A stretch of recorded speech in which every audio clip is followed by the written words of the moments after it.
Diré que en una cita famosa de Alexander von Humboldt calificó el México que observó en 1803 como el país de la desigualdad.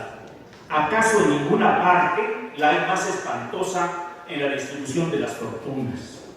2 siglos más tarde, México sigue figurando entre los países más desiguales del mundo, en contraste con la información necesaria para ofrecer este juicio comparativo con relativa certeza ahora, ya que México presenta la 13ª distribución más desigual entre 111 países, según el Reporte de Desarrollo Mundial 2003, mientras el 10% más pobre de la población participa en cerca del 1% del ingreso nacional, el 10% más rico percibe cerca del 40% del ingreso y el 1% más rico percibe el 10%. Es un país a donde tenemos más de 50 millones de pobres, pero también tenemos al hombre más rico del mundo. Esta polarización se observa no solo en el ingreso, sino en las condiciones que determinan desde el momento mismo de su nacimiento las oportunidades económicas y de vida de las personas. La probabilidad de que un joven mexicano de 16 a 18 años asista a la escuela es apenas del 23%, en el decil más pobre, pero casi del 90% en el decil más rico. Si este joven es indígena, deberá enfrentar además una probabilidad de 60% mayor al promedio nacional de ver a sus hijos morir en su primer año de vida. Y si es mujer, una probabilidad de 3 veces mayor de morir a dar a luz. Datos de Hellinger y Squire, del Banco Mundial, de la Encuesta Nacional de Ingreso y Gasto de los Hogares 2000 y de la Secretaría de Seguridad y Asistencia. Antecedentes. Antes de comenzar a revisar brevemente los antecedentes, quiero agradecer a los organizadores, diputados locales del Estado de México de la fracción parlamentaria de Morena, así como a los representantes de los movimientos Esperanza Ciudadana por México y Sin Miedo, la deferencia con la que me han distinguido, sintiéndome muy honrado en poder colaborar con ustedes y con mis pares derechohabientes del ICEMIN en nuestra legítima lucha por abrogar la improvisada ley del ICEMIN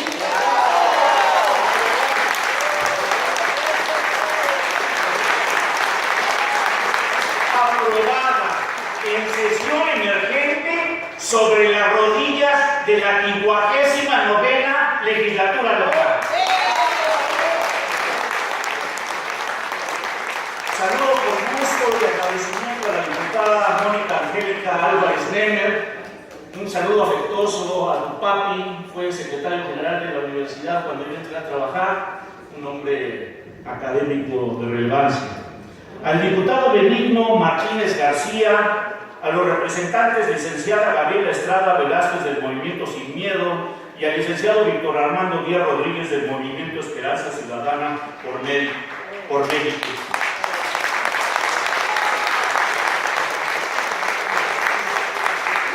A los demás miembros honorables del Presidium y a los ponentes que me han hecho el favor de dar una explicación esplendorosa al respecto en este foro, en el cual voy a abordar rápidamente cuáles son las leyes que han existido. Como ya decía el compañero Alberto Álvarez Ponce, la ley de pensiones para los empleados del gobierno del Estado de México fue sustituida el 18 de agosto de 1969 por la ley precisamente de 1969. La ley del ICEMIN de 94 surge el 17 de octubre de 94, donde se abroga la ley anterior de 69. La ley del ICEMIN 2002 abroga la ley de 1994. Después, en 2012, hay un decreto de reforma de ley a la ley del ICEMIN 2002. Después, en 2015, hay un decreto de reforma a la ley del ICEMIN 2002 también. Y finalmente llegamos al decreto de la ley del ICEMIN 2018. Paso a abordar la crisis financiera.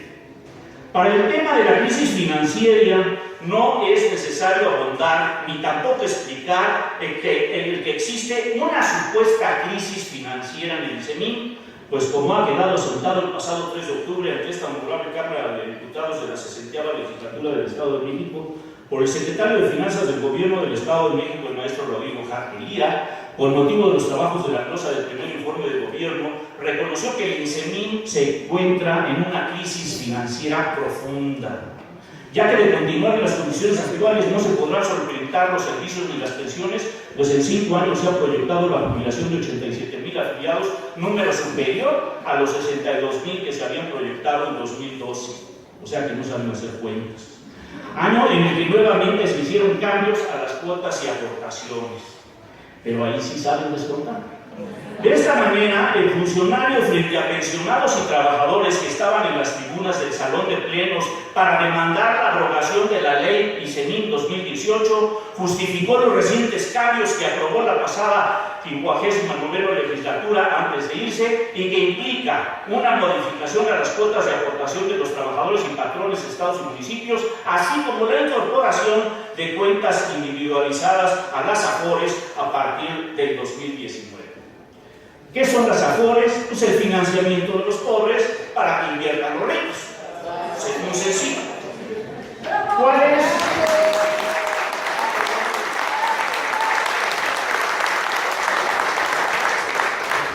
¿Cuál es la proporción de la deuda por la relación a la ley de ingresos recaudados? Pues si analizamos del 2013 al 2017, si a la ley de ingreso le descontamos pasivos pendientes de liquidar, es decir, dejamos el ingreso líquido, bueno, pues en 2013 era de 9.7% la deuda. Para 2014 11.7%, para 2015 10%, para 2016 el 9.8% y para 2017 8.2%. O sea que el problema no tenemos deuda, hay una situación de sanidad en las finanzas en ese sentido. Ingresos por recuperar. El saldo de la cuenta de ingresos por recuperar es de 1.922.693 millones de pesos, representa los adeudos corrientes que tienen las instituciones públicas por concepto de enteros de cuotas y aportaciones de seguridad social y préstamos a servidores públicos, que se integra por el Gobierno del Estado de México debe 378,000, los programas del Gobierno del Estado deben 4,000. Organismos descentralizados, incorporados y autónomos, 1.392.456. Municipios, 147.502.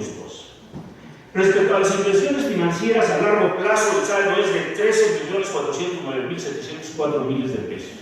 El saldo de inversiones financieras a largo plazo incluye 7.944.587 millones de pesos que se realizan a través del Gobierno del Estado de México, la cual generará rendimientos al promedio de la tasa obtenida por la CIFORI básica 3, correspondiente al mes inmediato anterior, publicado en la CONSAR, las cuales serán transferidas al Instituto de su Crecimiento.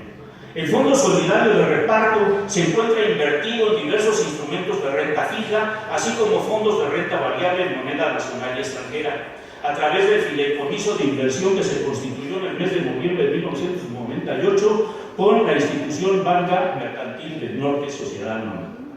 De acuerdo con el capítulo 5 de las reservas de inversiones del título 2 de la ley del INSEMIN, el instituto deberá constituir reservas financieras basándose en estudios especializados realizados por actor independiente con el objeto de garantizar la suficiencia y capacidad económica que permitan cubrir las prestaciones a que tienen derecho los servidores públicos y sus familiares afiliados al instituto.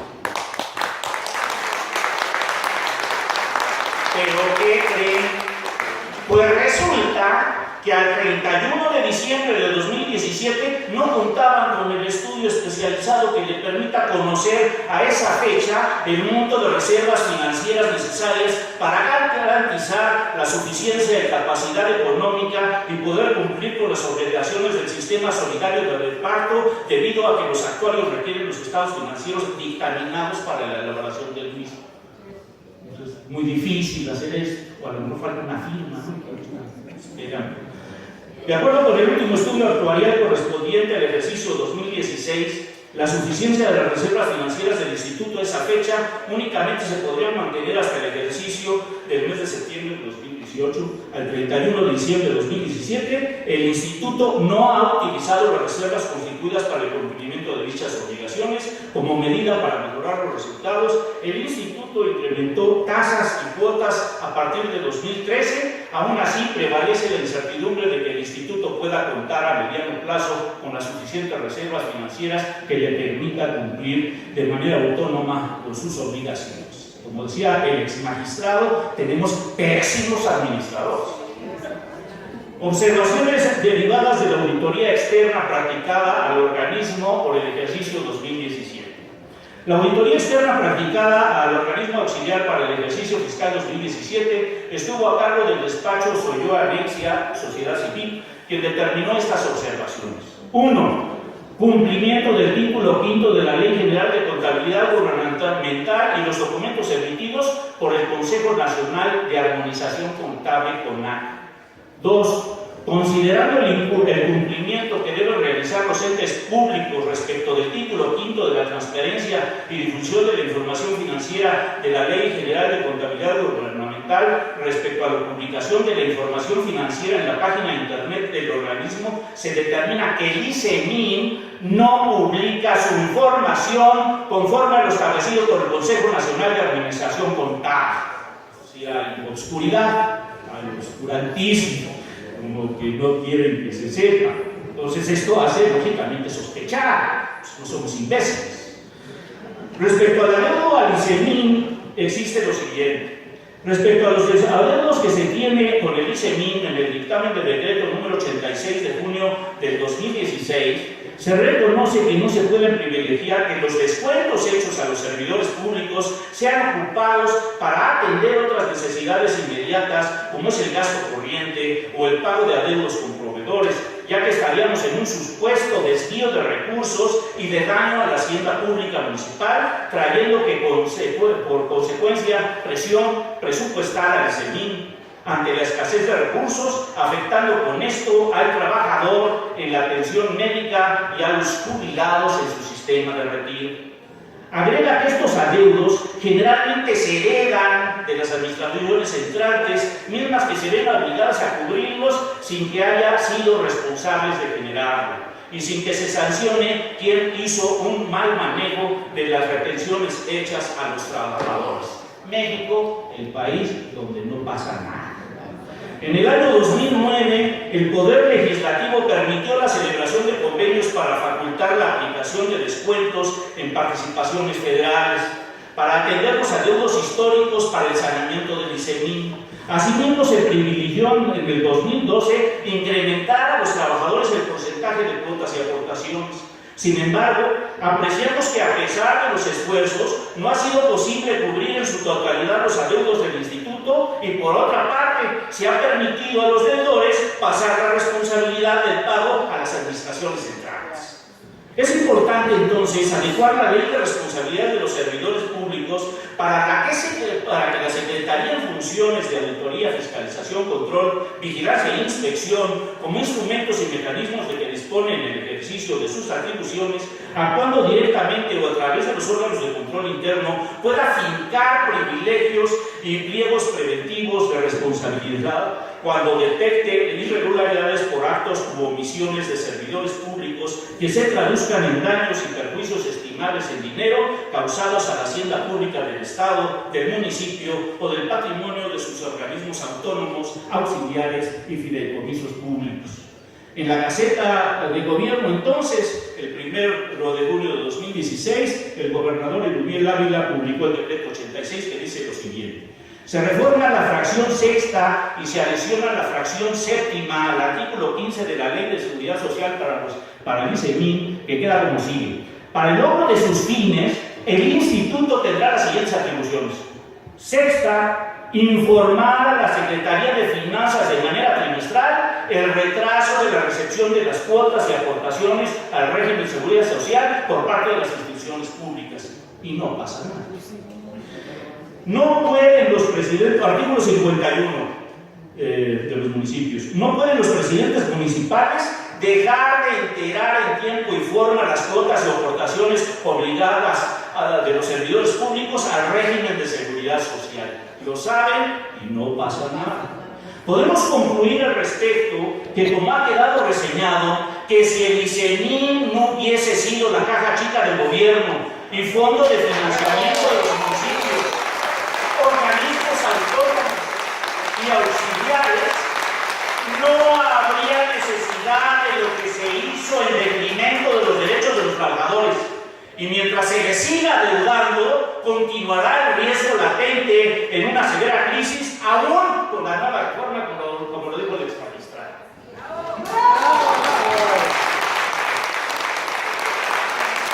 Pero en fin, en el ICEMIN cada año hay subejercicios.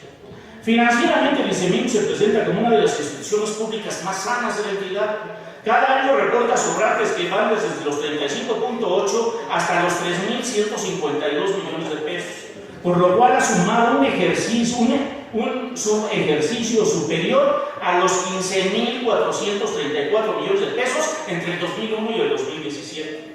En 10 años el ICEMIN prácticamente triplicó sus gastos, gracias a que sus ingresos se vieron fortalecidos por los 4 incrementos de cuotas que han tenido en ese lapso, en el cual pasaron del 22% al 41.11% en 2019, cuando se aprobó la ley del ICEMIN 2018.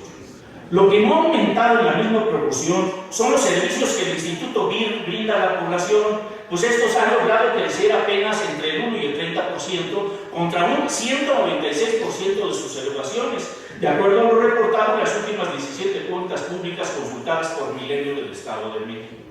El principal problema que se observa es que la reserva para el pago de pensiones se agota.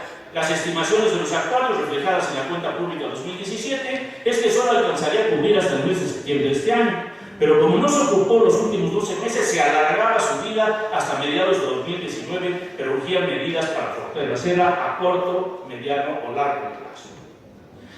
De los 8.559 millones de pesos que integraban la reserva el 1 de enero de este año, solo 5.465 millones eran líquidos. El resto correspondía a terrenos y cuentas por cobrar, donde sobresalen los 1.922 millones de pesos que le deben de cuotas diversas, dependencias y órganos autónomos, así como los mismos derechohabientes por préstamos y los usuarios externos, entre otros pendientes. Esta reserva financiera tiene como objeto garantizar la suficiencia y capacidad económica que permitan cubrir las prestaciones que tienen derecho los servidores públicos y sus familiares afiliados al instituto. En 2017 se atendieron 59.818 pensionados y pensionistas, de manera que hubo 6.3 servidores públicos activos por cada pensionado o pensionista. Con una reserva financiera que garantizaba el pago de pensiones durante 5 meses, los ingresos destinados a este sector de pensionados representaron solo el 15.9% de lo destinado a los servidores en activo y se otorgaron 1.705 seguros de fallecimiento. Quiebra una constante histórica. En sus casi 49 años de vida del ICEMIN, ha tenido varias crisis financieras que le han llevado a modificar su norma y ajustar las cuentas y aportaciones en por lo menos en 4 ocasiones, incluyendo esta del 2018, donde el argumento ha sido el riesgo para cumplir con las obligaciones financieras. El instituto fue creado el 1 de septiembre de 1969 con un fondo social permanente de 90,000 pesos. Esto fue como un organismo descentralizado con personalidad jurídica, patrimonio, órgano de gobierno y administración propios. Su primera reforma la tuvo en octubre del 94, donde se aprobó la ley anterior y cambió la denominación. Posteriormente, en enero de 2012, promulgó la nueva ley de orden público de interés general, que entró en vigor el 1 de julio de ese año. Para febrero de 2012 se reformaron varios artículos en junio pasado y una nueva ley modifica nuevamente las cuotas y condiciones. Las cuotas más añejas que se encontraron datan del 2007 y en ese entonces las cuotas eran de 9% directo al salario del servidor público y 13% de las instituciones para totalizar un 22%. En este año los montos son 12.125% y 19.27% respectivamente para derechohabientes e instituciones, para totalizar entonces un 31.39% que y por los incrementos aprobados quedarán a partir del 1 de enero del 2019 en 15.615 y 25.5%, lo cual asciende a una tasa total del 41.11% que estaría destinándose de la nómina de los 375,000 servidores públicos al funcionamiento del ICEMIN. La dependencia aclara que con esto se regula la posibilidad de que el ICEMIN realice convenios de la portabilidad de derechos con otras instituciones de seguridad social, del IMSS o del ISSSTE para el retiro a través de la FORE. Y se reitera que no se modifica la edad para el retiro, que desde el 2012 es de 62 años y al menos de 16 años de servicio, donde los trabajadores en activo resguardan sus derechos a pensionarse, por lo cual se asegura que ni las pensiones ni el servicio médico se privatizan y se siguen cubriendo las pensiones con normalidad. Y eso dice. Las aportaciones se mantienen en el Instituto para su retiro en el Fondo Solidario de Reparto. Los activos no migran forzosamente a una FORE, podrán permanecer en el actual régimen de pensiones o migrar a cuentas individuales. Cada año les sobran recursos.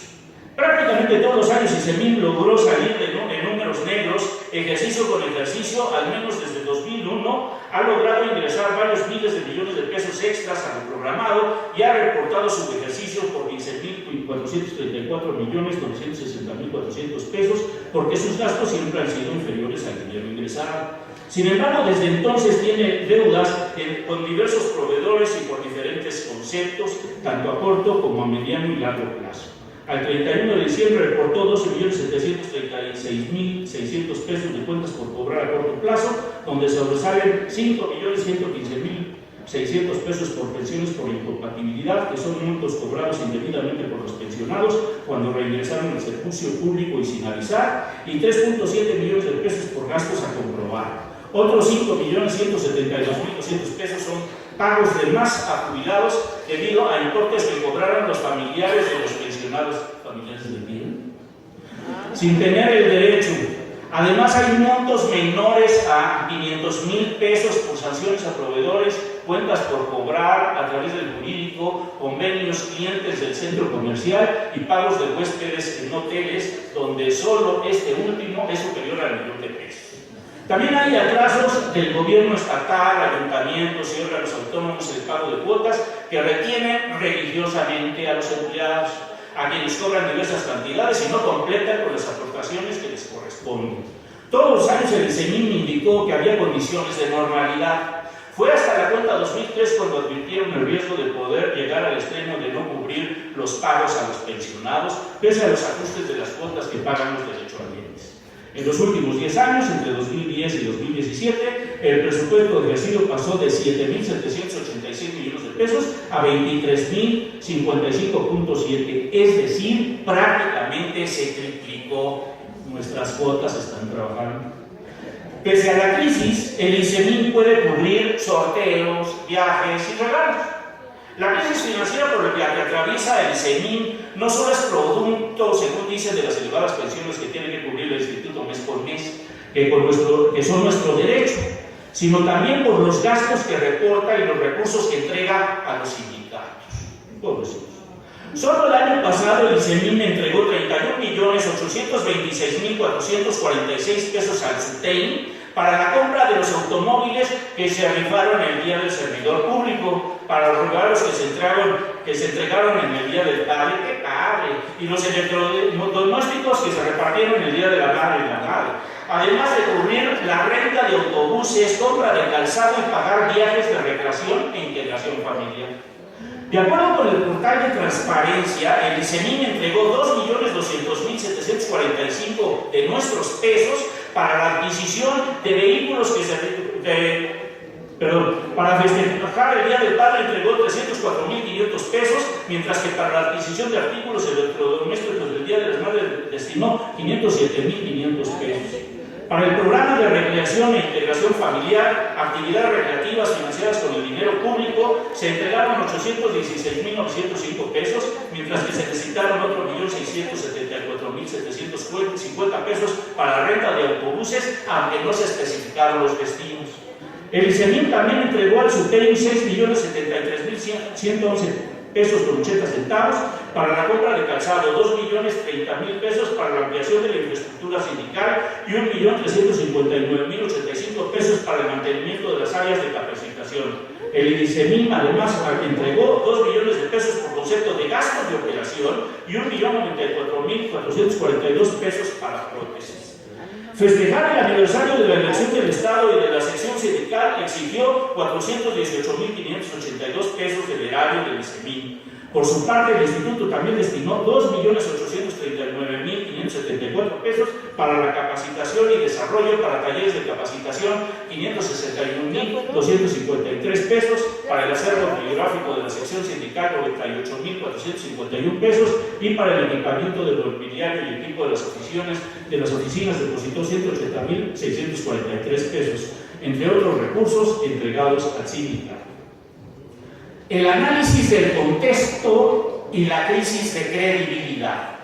Yo aseguro que el INICEMIN pasa a lo mejor por una supuesta crisis financiera que ya se ha venido resolviendo en ocasiones pasadas, pero lo más grave, lo más preocupante es que existe una crisis de credibilidad y de confianza. Es decir, el rechazo generalizado a la nueva ley del INICEMIN 2018 y la exigencia de su abrogación fue provocada por un gobierno insensible que, amparado en su derrota partidista, así como en una supuesta crisis financiera, ha provocado irresponsablemente una crisis de credibilidad y sospecha en el manejo de los recursos. Pues como decía don Jesús Reyes Heroles, la forma es fondo. Lástima que no hayan aprendido.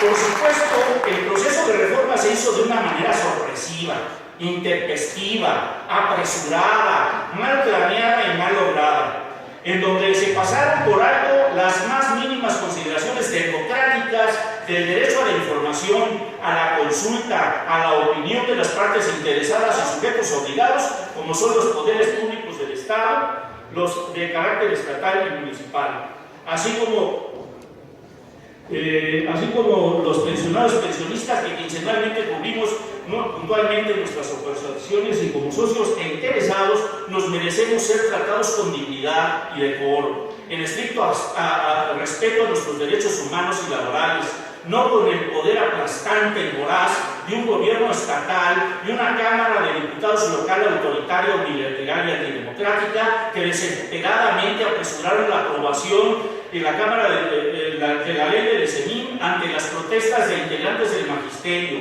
trabajadores del INICEMIN y servidores públicos, estatales, municipales, de los organismos descentralizados, autónomos y auxiliares, y aunque integraron una comisión para ser escuchados por los legisladores, ya lo oímos, esto nunca lo recibieron, solo los atendieron algunos de sus representantes, mientras los representantes del pueblo mantuvieron la puerta cerrada a los derechohabientes interesados en ser escuchados y que aportamos cotidianamente en nuestras cortes. Durante la discusión, el diputado morenista Vladimir Hernández denunció que la reforma implica una precarización de las obligaciones a los trabajadores del Estado de México. Acusó que la aval se realizó a vapor. Hoy somos minoría, pero la historia nos juzgará. Actuaremos en consecuencia fieles y congruentes, dijo de manera escueta, y eso esperamos de la fracción parlamentaria del Grupo Morena.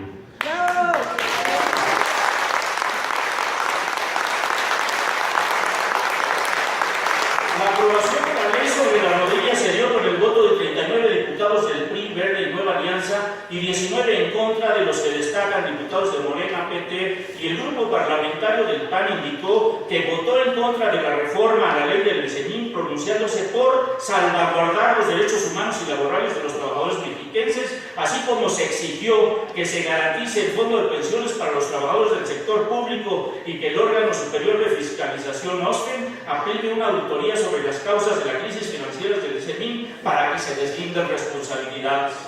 El panista Alberto Díaz Trujillo demandó una auditoría del INICEMIN tras considerar que no existe quebranto financiero que pretenda justificar esta reforma.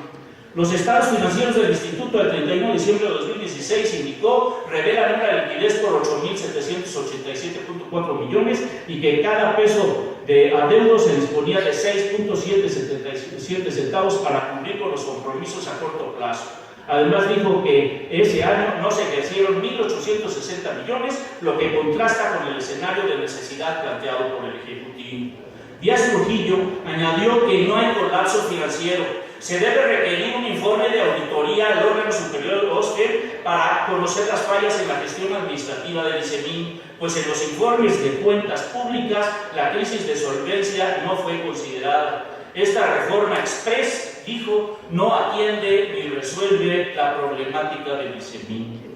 Arturo Piña, del PRD, por su parte, lamentó la propuesta del gobernador Alfredo del Mazo y dejó en claro que el PRI no entendió el rechazo social manifestado por los ciudadanos en las urnas el pasado 1 de junio a este tipo de acciones, así como destacó la necesidad de aclarar y en su defecto sancionar la descomposición financiera del instituto antes de proponer cualquier medida en detrimento de los derechohabientes.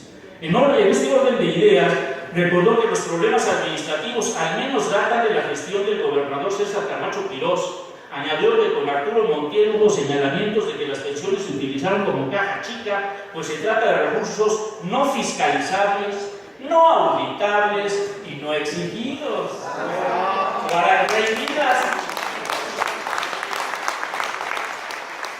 como hace rato que decía Alfredo Mazo, recordaba a Luis XIV, que decía, el Estado soy yo, y yo reformo lo que quiero. Ahí va el Rey Sol.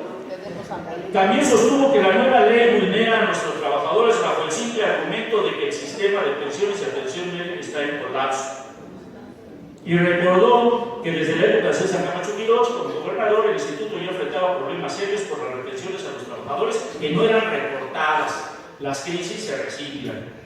Asimismo, los ayuntamientos vieron en las aportaciones de los trabajadores la caja chica que les permitió contar con recursos no fiscalizables, no auditables y no exigidos por parte del instituto bajo la complacencia pues del gobernador en turno, ¿quién más? Si le reportan a la Secretaría de Finanzas y no pagan. Ante el Pleno dijo que en 2007, 2009 y 2012 hubo esfuerzos por sanear las finanzas del instituto y en la última reforma de 2012 se incrementaron las aportaciones por atención médica y el sistema de capitalización individual, además de subir la edad para poder alcanzar la jubilación a 62 años.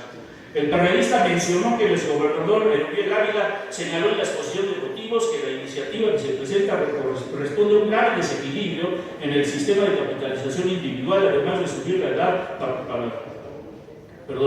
ya que su déficit se ha vuelto evidente y en el futuro cercano será por demás difícil asegurar su continuidad. Sin embargo, el legislador sostuvo que mediante el decreto 36 expedido por la 58ª legislatura, hace apenas 6 años, se garantizaba, de acuerdo al gobernador, la estabilidad financiera del instituto y la viabilidad del sistema de pensiones. ¿Qué fue lo que falló? ¿A quién le creemos? Crisis de credibilidad y de confianza. Creo que debemos, antes de aprobar esta ley, conocer qué fue lo que salió mal, a cuánto asciende la deuda real del ICEMIN, quiénes son los que más adeudan de las aportaciones de los trabajadores no reportadas al instituto. La descomposición financiera también alcanza a la universidad, la cual tiene un adeudo este año de más de 1.000 de información pública número 00085 /ICEMIN /IP 2018. Gobierno del Estado de México. El Gobierno del Estado de México, por su parte, asegura que la reforma busca asegurar la permanencia del sistema de seguridad social del ICEMIN, que se mantendrán intactos los beneficios, derechos y prerrogativos en los que disfrutan actualmente los pensionados y pensionistas, como requisitos de edad y tiempo de servicio para acceder a una provisión en condiciones generales de servicio. En un comunicado detalló que se contempla un incremento de las aportaciones que pagan las instituciones públicas del 6.5, que se destinarán tanto al rubro de pensiones como a fortalecer los servicios de salud en materia de suministro a los medicamentos, modernización de equipos médicos e introducción de nuevas tecnologías para fortalecer el perfil preventivo y su detección temprana de padecimientos. A los servidores públicos en activo se les aplicará un ajuste en sus cuotas por abajo de la inflación, que se destinarán 1.5% a servicios médicos y el 2% restante a su ahorro en el fondo de pensiones. los servidores públicos que ingresen a partir de 2019 y aquellos que actualmente se encuentren en activo y que deciden migrar al nuevo régimen, se les abrirá una cuenta individual en una administradora de su libre personal de elección, donde se depositarán las cuotas y las aportaciones de su seguro de retiro. Reflexión. Se privilegian los compromisos de campaña, como el salario rosa, y se desentienden de sus obligaciones legales para cumplir precisamente lo que nos garantiza la justicia, seguridad y certeza jurídica. Es decir, ¿cómo es posible, verdad, que si tengo una obligación se me haga fácil poner una reforma y desentenderme de esa obligación, pero eso sí, privilegio mis compromisos de campaña? ¿Por qué? Porque eso sí me dan votos. Y yo vivo de los votos. Entonces la crisis de credibilidad y de confianza se desprende de los actos de abuso, corrupción e impunidad que se han venido acrecentando hasta llegar al hartazgo social que ha quedado demostrado en las pasadas elecciones. Los integrantes de la sociedad civil nos sentimos indefensos ante la aplicación discrecional de los diversos ordenamientos que nos dejan en estado de impotencia e indefensión.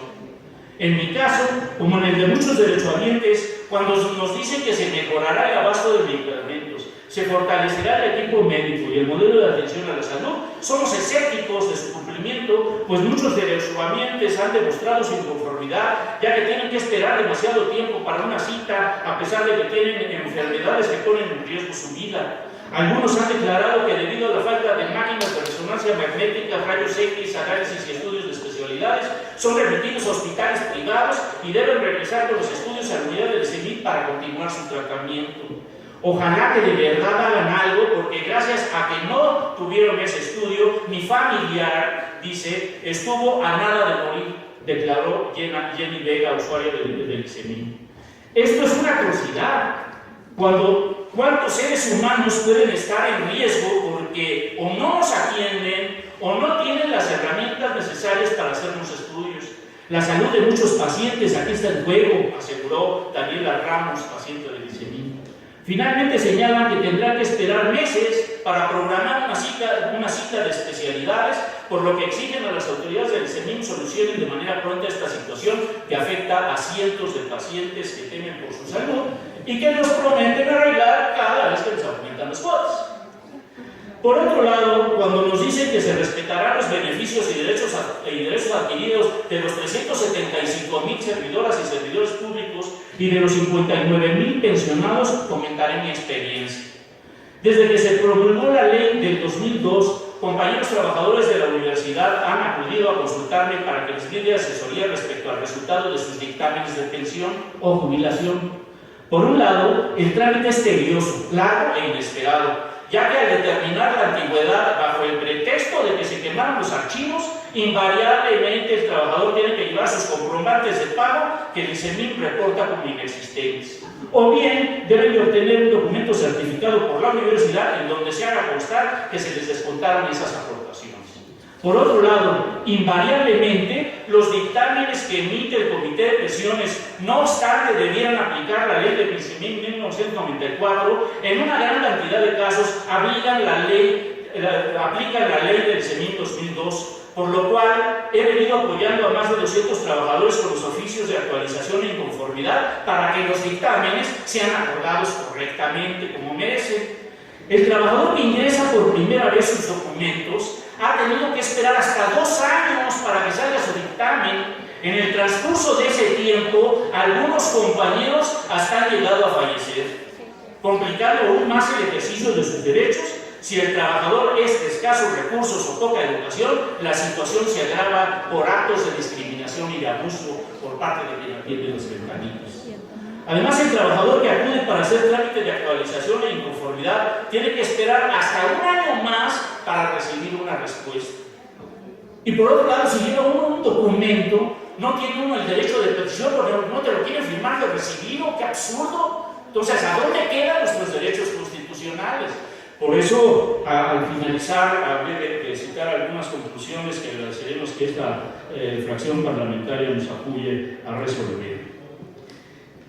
Aunque existe una comisión de vigilancia que está integrada por representantes de los sindicatos que forman parte del consejo directivo, su participación es nula, pues están cómodamente plantados en su espacio de confort, evadiendo sus responsabilidades y más bien convenciendo al trabajador para que se conforme con lo que le dan. De otra forma, lo atacan y lo etiquetan como conflictivo.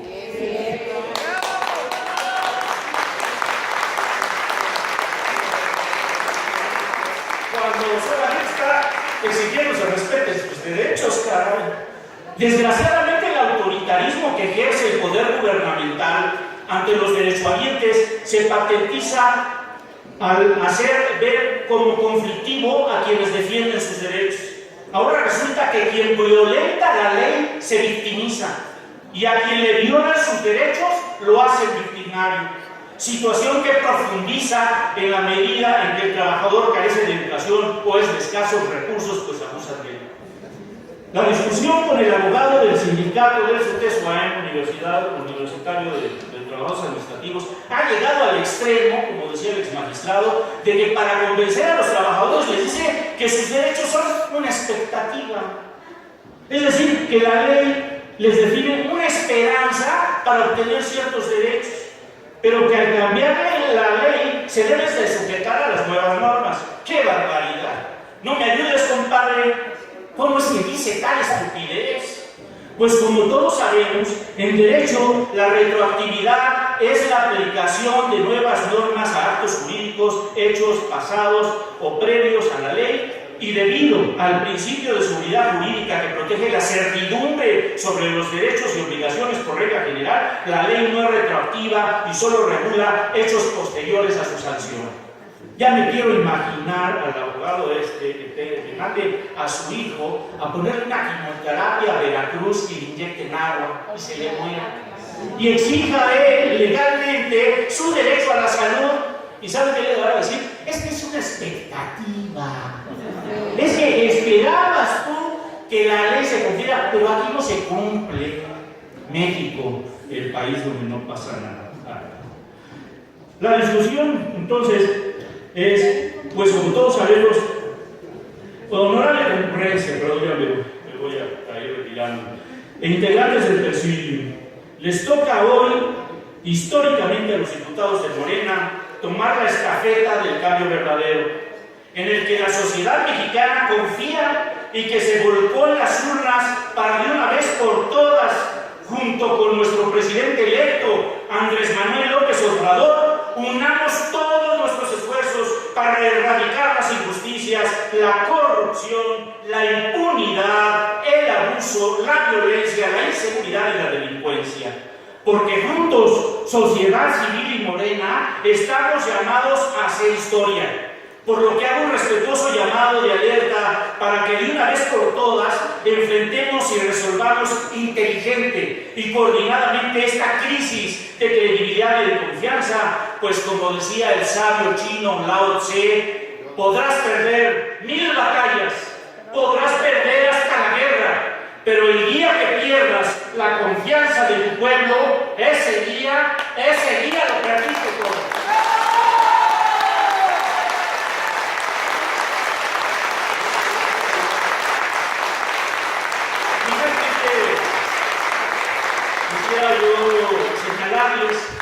Que ya es momento de dejarnos de apariencias, de simulaciones. Llegó el momento de ser en vez de parecer.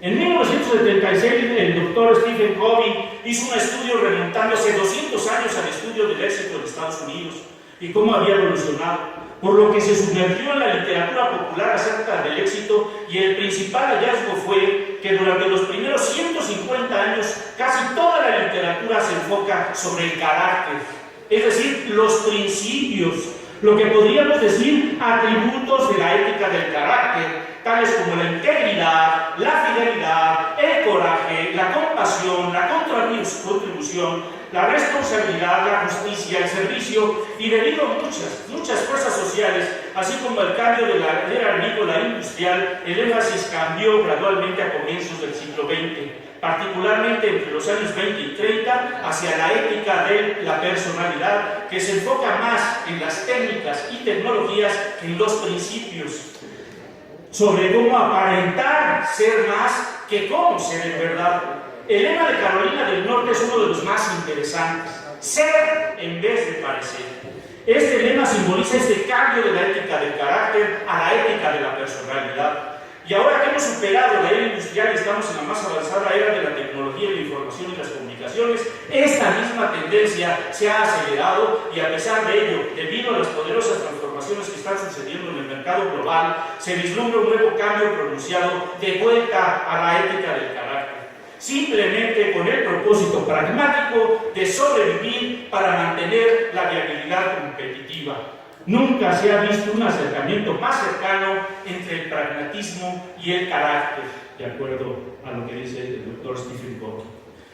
Debemos hacer de la política excelencia, mejora continua, honestidad, legalidad, imparcialidad, respeto, dignidad, democracia, libertad, derechos humanos, responsabilidad social, justicia, servicio, integridad, contribución, fidelidad, coraje, compasión. De estos principios debemos hacer una mejora continua, es decir, ser en vez de parecer, aplicando los atributos de la ética del carácter que le van muy bien a Andrés Manuel López Obrador, que está basada en principios y no tanto en la personalidad, que solo es una técnica de imagen, es decir, el parecer en vez de ser. Para poder crear un verdadero hábito en nuestras vidas, debemos de contar con tres componentes fundamentales. Primero de ellos es el conocimiento. El conocimiento, la habilidad y el deseo. El componente de conocimiento es el qué hacer y el por qué hacerlo. La habilidad es el componente práctico de cómo hacerlo, es el know-how. Y el deseo es el elemento motivacional de querer hacerlo. Entonces, a manera de conclusión y para salvaguardar los derechos humanos y laborales de los trabajadores mexiquenses, nos pronunciamos por lo siguiente. Además de reducir elevadísimos salarios que no se justifican, se debe adelgazar la obesidad de las instituciones con la reducción de la alta burocracia, del gasto corriente y del reforzamiento del servicio profesional de carrera que al menos en nuestro estado brilla por su ausencia. ¿No? Es decir, no tenemos a los servidores públicos más capaces, sino a los más cuates, a los más allegados, a que les hacen la chamba, a los que les aguantan sus corrupciones. Porque por eso son de confianza, ¿no? Que las aportaciones de los trabajadores dejen de ser la caja chica y que los sucesivos sean recursos fiscalizables, auditables y exigibles. A ver si que se garantice el fondo de pensiones para los trabajadores del sector público y que el OSFEM aplique una auditoría sobre las causas de la crisis financiera del CENIN para que se deslinden responsabilidades. En base a esta crisis de credibilidad y de confianza, demandamos que la honorable Cámara de Diputados establezca y regule la constitución de una comisión de fiscalización, vigilancia y cumplimiento de los ordenamientos legales, pues no podemos seguir en estado de indefensión, caray. ¿Quién nos hace caso? La de la ventanilla nos alimenta del dinero, el policía nos escupe,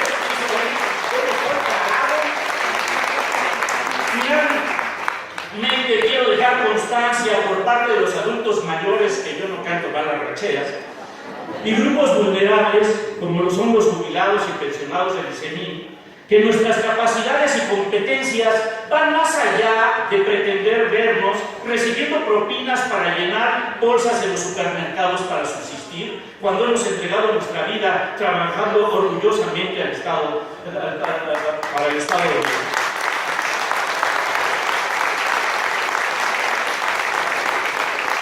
Bueno, finalmente por eso y por muchas cosas más, Morena ha sido llamado a ser la esperanza de México. Y miles de millones de ciudadanos le dimos nuestro apoyo en las pasadas elecciones. No nos defrauden. No.